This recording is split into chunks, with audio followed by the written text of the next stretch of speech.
Hi friends, welcome to agri classes.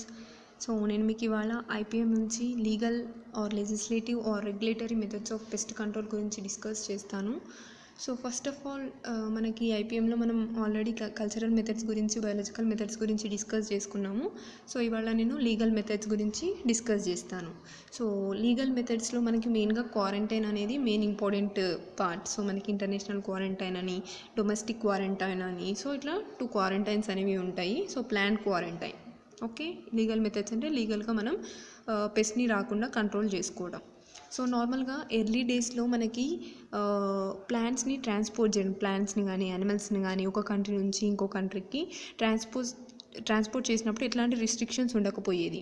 ఎప్పుడైతే మనకి అట్లా ట్రాన్స్పోర్ట్ చేసుకొని మన ఇండియాకి కానీ లేకపోతే వేరే వాళ్ళ కంట్రీస్ వాళ్ళ దగ్గరికి కొత్తగా వచ్చిన ప్లాంట్స్ని పెట్టిన తర్వాత దాంట్లోకి కొత్తగా పెస్ట్లు రావడం, డిసీజెస్ రావడం అబ్జర్వ్ చేసిండ్రో అప్పటి నుంచి ఈ లీగల్ మెథడ్స్ అనేవి తీసుకొచ్చారు. ప్లాంట్ క్వారంటైన్ అనేది ఒకటి తీసుకొచ్చారు, ఓకే. సో ఫారెన్ పెస్ట్లు కానీ, ఫారెన్ డిసీజెస్లు కానీ, వీడ్స్ కానీ ఒక ప్లేస్ నుంచి ఇంకో ప్లేస్కి రాకుండా ఉండడానికి మనం ఈ మెథడ్స్ని ఫాలో అవుతూ ఉంటాం, okay. First of all plant quarantine అంటే ఏంటో చూద్దాం. సో ప్లాంట్ క్వారంటైన్ అనేది ఏంటి అని అంటే legal enforcement of the measures aimed to prevent pest from spreading or to prevent them to multiply further in case they have already gained empty.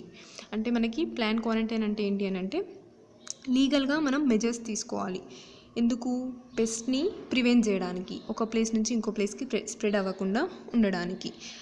అలా కాకుండా ఒకవేళ ఆల్రెడీ అది ఎస్టాబ్లిష్ అయి ఉందనుకోండి, దాన్ని మల్టిప్లై అవ్వకుండా ఫర్దర్గా మనం మెజర్స్ తీసుకోవడం, ఓకే. దాన్ని మనం ప్లాంట్ క్వారంటైన్ అంటాం. అంటే ఒక ప్లేస్ నుంచి ఇంకో ప్లేస్కి పెస్ట్ అనేది స్ప్రెడ్ అవ్వకుండా మనం కంట్రోల్ చేయడం, రిస్ట్రిక్ట్ చేయడము, దాన్ని మనం ప్లాంట్ క్వారంటైన్ అని అంటాం. సో నెక్స్ట్ వచ్చేసి నార్మల్గా దీనికి సంబంధించిన రిస్ట్రిక్షన్స్ అన్నీ కూడా ఎప్పుడు స్టార్ట్ చేసిరు అని అంటే ఫస్ట్ ఆఫ్ ఆల్ గ్రేప్ వైన్లో ఫిలాక్సెరా అనే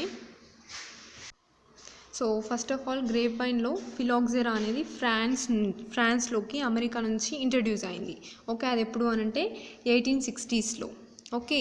so next one San Jose scale. So అది కూడా మనకి యూఎస్ఏలో స్ప్రెడ్ అయిపోయింది 18th century. ఆ టైం తర్వాత అది సివియర్ డ్యామేజ్ అనేది చూపించింది క్రాప్స్లో. సో అప్పుడు మెయిన్గా మనకి ప్లాంట్ క్వారంటైన్ మీద, ఈ లీగల్ మెథడ్స్ పైన ఎక్కువ వాళ్ళు కాన్సన్ట్రేట్ చేశారు, okay. So government of India ఎప్పుడు పాస్ చేసింది ఒక యాక్ట్ని ఈ ఇన్సెక్ట్ పెస్ట్కి సంబంధించి అని అంటే 1914లో, okay. Restrictive insect and pest act 1914లో వచ్చింది, ఓకే. ఎందుకు ఈ యాక్ట్ అని అంటే మనం ఇంట్రడక్షన్ ఏదైనా ఇన్సెక్ట్ కానీ ఫంగస్ కానీ అవి మనకి వేరే కంట్రీస్ నుంచి ఇంట్రడక్షన్ అవ్వకుండా మనం ప్రివెంట్ చేసుకోవడానికి, okay. Destructive insects and pest act 1914 చాలా important, okay. So first of all 1860లో ఫ్రమ్ అమెరికా నుంచి ఫ్రాన్స్కి ఇంట్రడ్యూస్ అయిన పెస్ట్ ఏంటి అంటే గ్రేప్ వైన్లో ఫిలాక్సెరా, ఓకే. సో ఇక్కడ లెఫ్ట్ సైడ్లో కనిపిస్తుంది సంజోస్కేల్, రైట్ సైడ్లో కనిపిస్తుంది ఫిలాక్సెరా.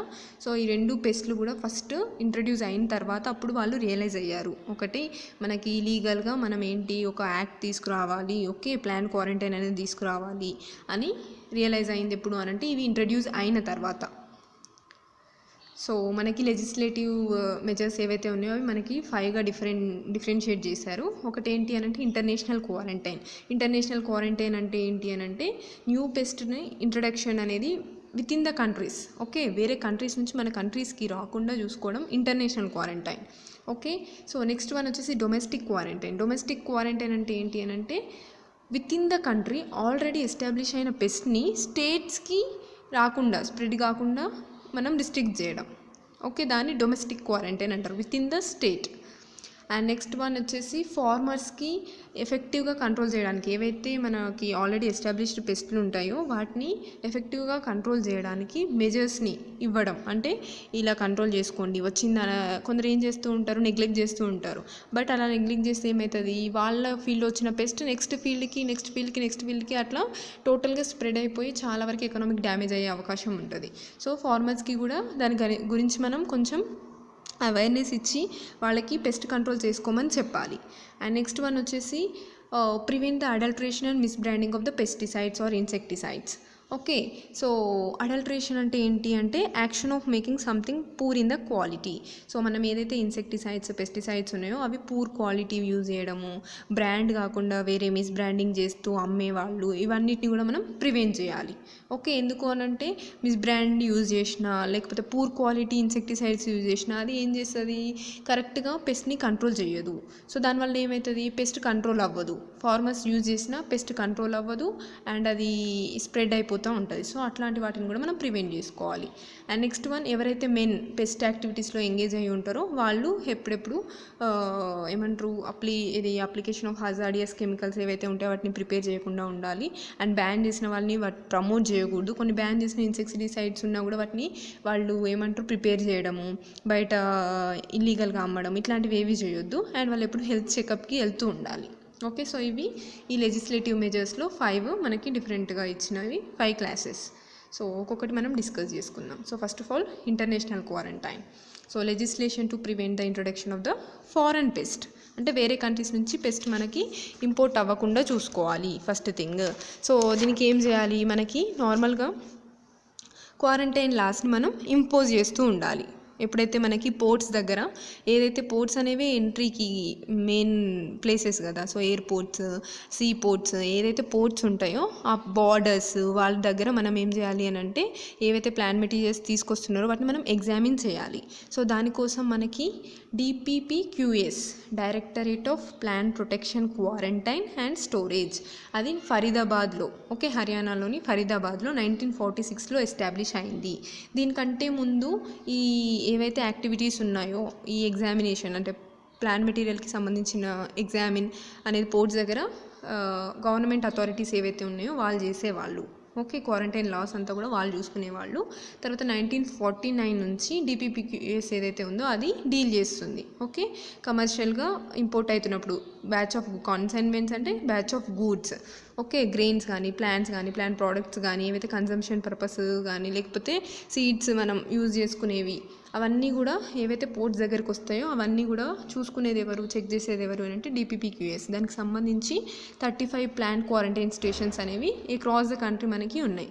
సీ పోర్ట్స్ దగ్గర, ఎయిర్పోర్ట్స్ దగ్గర అండ్ బార్డర్స్, ల్యాండ్ ఫ్రంటైర్స్ అంటే బార్డర్స్ దగ్గర. ఓకే. సో ఈ ఆపరేషన్ అనేది దేని యొక్క ప్రొవిజన్స్ ద్వారా అంటే made under destructive insect pest act. Okay. 1914 ఇచ్చిన రూల్స్ ప్రకారమే వాళ్ళు చెక్ చేయడము అన్నీ కూడా చేస్తారు. ఓకే. సో ఎవరైతే వేరే దేశం నుంచి మన దేశానికి మనం ఇంపోర్ట్ చేసుకున్నప్పుడు తీసుకొస్తాం కదా, ఆ తీసుకొచ్చిన ప్రోడక్ట్తో పాటు ఆ కంట్రీ నుంచి, ఇప్పుడు ఫర్ ఎగ్జాంపుల్ అమెరికా నుంచి ఇండియాకి వస్తున్నాయి అనుకోండి గూడ్స్ ఏవైనా, సో అమెరికా వాళ్ళు మనకి ఆ ప్లాంట్ ప్రోడక్ట్ కానీ ఫర్ ఎగ్జాంపుల్ సీడ్సే వచ్చినా కూడా ఆ సీడ్స్లో ఎలాంటి పెస్ట్ కానీ డిసీజెస్ కానీ లేవు, పెస్ట్ ఫ్రీ. ఓకే. ఆ బ్యాచ్ ఆఫ్ గూడ్స్ ఏవైతే ఉన్నాయో అవన్నీ కూడా పెస్ట్ ఫ్రీ అని మనకు ఒక సర్టిఫికేషన్ ఇస్తూ ఉంటారు. ఓకే.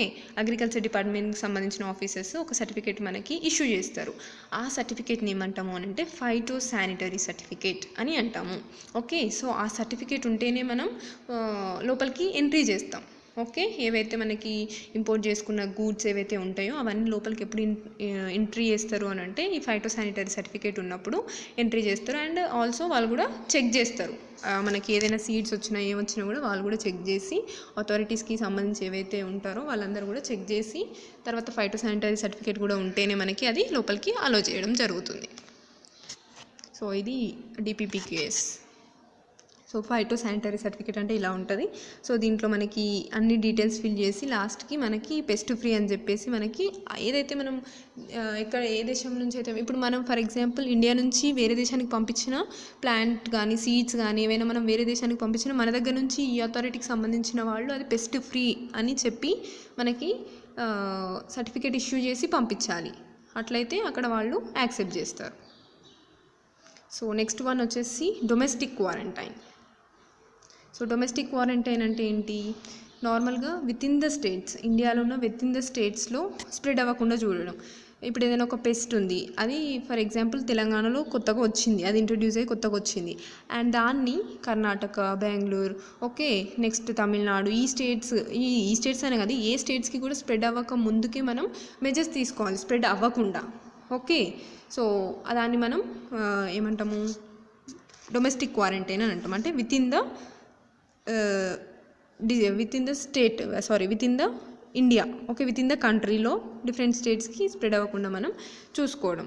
సో మనకి నార్మల్గా దీనికి సంబంధించి మద్రాస్ గవర్నమెంట్ ఏం చేసింది అంటే Madras agricultural pest and disease act అనేది 1919లో తీసుకొచ్చింది.